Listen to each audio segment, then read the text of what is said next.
Sukun adalah tumbuhan tropis yang berasal dari Kepulauan Pasifik. Pohon sukun bisa tumbuh hingga setinggi 25 meter atau lebih. Berdaun lebar, hijau mengkilap, dengan tepi berlekuk dalam. Umumnya pohon sukun mulai berbuah setelah berumur 3 hingga 4 tahun.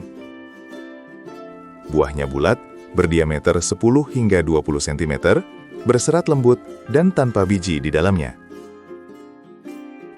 Buah sukun bisa dikukus, digoreng, direbus, atau dipanggang sebagai makanan. Buah sukun juga dapat dikeringkan untuk dijadikan tepung atau disimpan sebagai cadangan makanan. Satu pohon sukun dapat menghasilkan buah hingga 300 kg per tahun. Umur produktifnya bisa mencapai 50 tahun. Produktivitasnya yang tinggi inilah yang menjadikan sukun dikenal sebagai pohon super, karena mampu menyediakan bahan makanan yang melimpah. Pada tahun 1769, ahli botani Inggris Joseph Banks berlayar ke Pasifik bersama Kapten James Cook. Di Tahiti, Banks melihat sukun dan sangat tertarik. Dia meyakini bahwa sukun bisa menjadi sumber makanan murah bagi para budak di tanah jajahan. Banks mengusulkan ekspedisi kepada Raja George untuk mengangkut sukun dari Tahiti. Tujuannya untuk ditanam di perkebunan Karibia sebagai makanan murah bagi para budak di sana.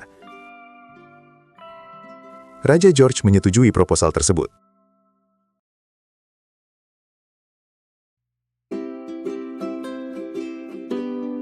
Untuk mewujudkan gagasan Joseph Banks, Inggris membeli kapal berbobot 215 ton. Kapal itu diberi nama HMS Bounty. Kabin utama kapal diubah menjadi greenhouse yang siap menampung ribuan anakan sukun. Misi dari ekspedisi ini adalah mengumpulkan bibit sukun di Tahiti dan mengangkutnya ke Karibia untuk ditanam di sana.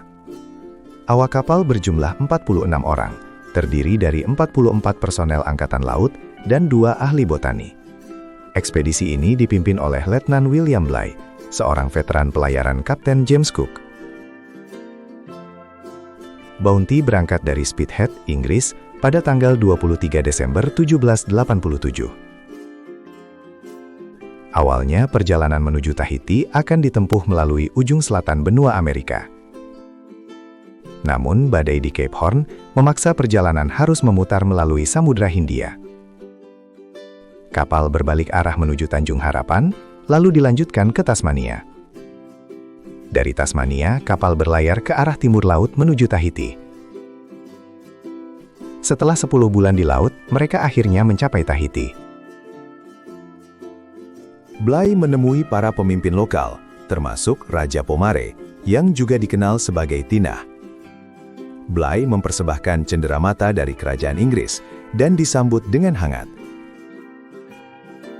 Fletcher Christian, wakil Bligh, mendapat tugas mengawasi persiapan tempat untuk mengumpulkan dan membudidayakan anakan sukun. Selama pengumpulan bibit sukun, kru kapal berbaur dengan penduduk, menikmati kenyamanan dan waktu luang. Seiring berjalannya waktu, bukan hanya bibit sukun yang mulai tumbuh. Kisah romantis antara para pelaut dan wanita Tahiti juga mulai bersemi, termasuk Christian dan Mawatua. Setelah 5 bulan, 1015 anakan pohon sukun telah siap dalam pot-pot kayu di dalam greenhouse. Pada tanggal 4 April 1789, Bounty berlayar ke barat menuju Tahiti, membawa muatan berharganya. Setelah berbulan-bulan merasa nyaman di darat, disiplin di antara para kru kapal melemah. Bligh mencoba memulihkan kedisiplinan dengan hukuman yang keras. Tetapi, semakin keras hukuman, semakin subur kebencian tumbuh di antara para anak buahnya. Pada minggu keempat di laut, ketegangan mencapai puncaknya. Di pagi buta, Fletcher Christian dan 18 pengikutnya menyerbu kabin Bligh. Mereka menyerat Bligh ke geladak dengan tangan terikat. Para pemberontak merebut kendali kapal Bounty. Bligh dan 18 orang yang setia kepadanya dipaksa masuk ke perahu sekoci kecil. Mereka diturunkan dan dibiarkan terombang-ambing di lautan luas. Perahu itu hanya membawa persediaan seadanya. Makanan dan air untuk sekitar 5 hari. Mereka berhasil mengambil catatan perjalanan, peta, sekstan, dan beberapa peralatan.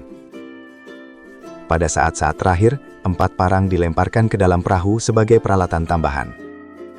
Dengan perahu kecil dan terbuka, Bligh dan anak buahnya mulai mengarungi lautan. Perhentian pertama mereka adalah Pulau Tofua, jaraknya sekitar 30 mil laut. Di pulau tersebut, penghuninya menyerang, dan seorang anak buah Bligh tewas. Belajar dari peristiwa di Tofua, Bligh memutuskan untuk berlayar langsung ke timur, tanpa singgah di pulau-pulau yang akan mereka lalui. Ransum dijatah seminimal mungkin agar cukup sampai tujuan. Hari demi hari, mereka menghadapi badai, kelaparan, dan kelelahan. Pada hari ke-30, mereka sampai di perairan bagian utara Australia. Mereka berhenti sebentar di pulau-pulau kecil, lalu kembali melanjutkan perjalanan. 12 hari kemudian, Pulau Timor mulai kelihatan di cakrawala. Pada tanggal 14 Juni 1789, mereka tiba di Kupang. Hanya dengan perahu kecil, mereka telah berlayar sejauh 6.700 km selama 47 hari. Tubuh mereka sudah sangat lemah dan nyaris tanpa nyawa. Pihak otoritas setempat memberi mereka tempat tinggal, makanan, dan perawatan medis. Akhirnya, Bligh dan 11 anak buahnya bisa pulang ke Inggris. Kisah pelayaran mereka hingga kini tetap diingat sebagai prestasi luar biasa dalam sejarah bertahan hidup di laut.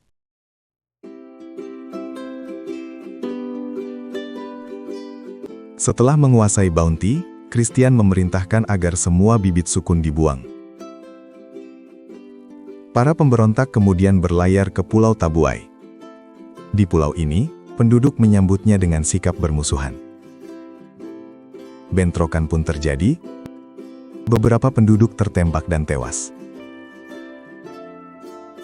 Christian berlayar ke Tahiti untuk meminta bantuan dan kembali dengan membawa 30 orang Tahiti. Selama 3 bulan berada di Tabuai, keributan tak pernah berhenti. Akhirnya, mereka semua kembali ke Tahiti. 16 pemberontak memilih untuk tetap tinggal di Tahiti. Christian dan 8 pengikutnya kembali berlayar, mencari perlindungan di tempat lain. Mereka membawa 18 orang Tahiti ke atas kapal, 11 wanita, 6 pria, dan seorang bayi perempuan. Orang-orang Tahiti ikut berlayar bukan karena kemauannya. Mereka ditipu, diundang ke kapal untuk berpesta. Di tengah pesta, kapal meluncur ke tengah lautan. Setelah hampir 4 bulan berlayar ke sana kemari, kapal Bounty akhirnya sampai di Pulau Pitcairn. Pulau itu sulit ditemukan karena terjadi kesalahan penulisan titik koordinatnya dalam peta. Sesampainya di Pitcairn, mereka mengangkut semua persediaan dan perlengkapan ke darat. Setelah itu, kapal dibakar untuk menghapus semua jejak.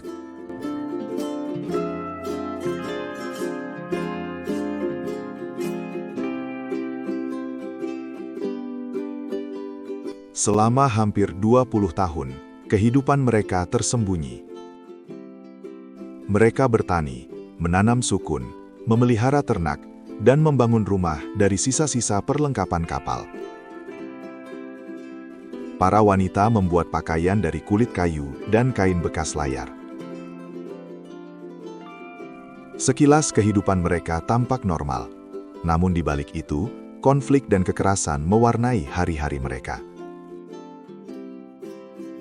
Perilaku Christian dan anak buahnya yang selalu memperlakukan orang Tahiti sebagai budak, memicu balas dendam yang mematikan. Pada tahun 1793, Christian terbunuh, dan pertumpahan darah terus berlanjut. Dalam beberapa tahun kemudian, hampir semua pria tewas. Ketika keberadaan mereka terungkap pada tahun 1808, hanya satu pengikut Christian yang masih tersisa, yaitu John Adams. Dia telah menjadi orang yang taat beragama. mempelajari Alkitab dan mengajarkannya kepada anak-anak. Dengan panduan Alkitab, John Adams telah berhasil membangun komunitas Pitcairn yang bermoral. Pada saat John Adams meninggal pada tahun 1829, penduduk Pitcairn telah mencapai 70 orang. Pemukiman mereka sekarang dikenal sebagai Adamstown.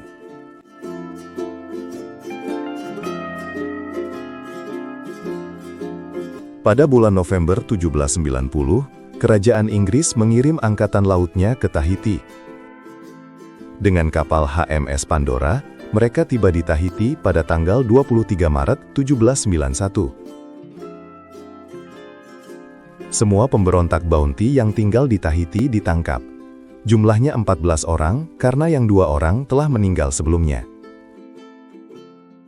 Setelah itu, mereka memburu Kristian dan pengikutnya di pulau-pulau sekitar, tetapi tidak berhasil. Para tahanan dikurung di dalam sel yang mereka sebut Kotak Pandora.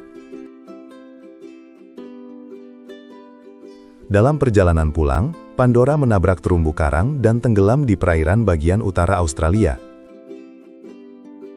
31 awak kapal dan 4 tahanan ikut tenggelam. 89 orang yang selamat, termasuk 10 tahanan, berlayar dengan 4 perahu menuju Kupang.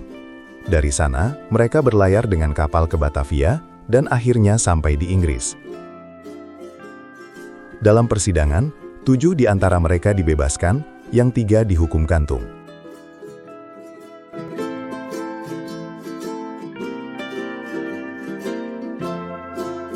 Pada tahun 1791, ekspedisi Sukun kembali dilanjutkan. William Bligh kembali ditunjuk untuk memimpin ekspedisi tersebut. Dia kembali ke Tahiti untuk mengumpulkan anakan Sukun.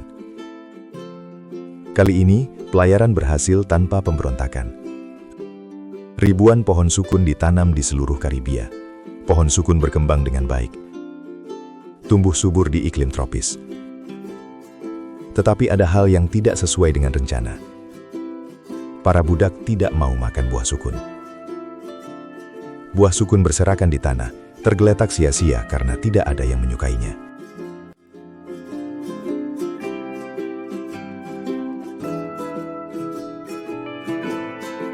Visi Joseph Banks tentang sukun sebagai ransum murah untuk para budak tidak pernah menjadi kenyataan. Upaya untuk mewujudkannya malah membawa rangkaian peristiwa pahit dalam sejarah. Bahkan, setelah sukun berhasil dibudidayakan di Karibia, tidak ada orang yang mau makan buahnya. Beberapa dekade kemudian, setelah perbudakan di Karibia dihapuskan, sukun berubah menjadi makanan favorit. Sukun disukai oleh orang kaya maupun orang miskin di sana. Melalui sejarah, seolah sukun ingin mengatakan, saya tidak menolak untuk dibawa ke Karibia. Saya juga tidak menolak untuk jadi makanan mereka. Saya hanya menolak untuk dijadikan alat perbudakan.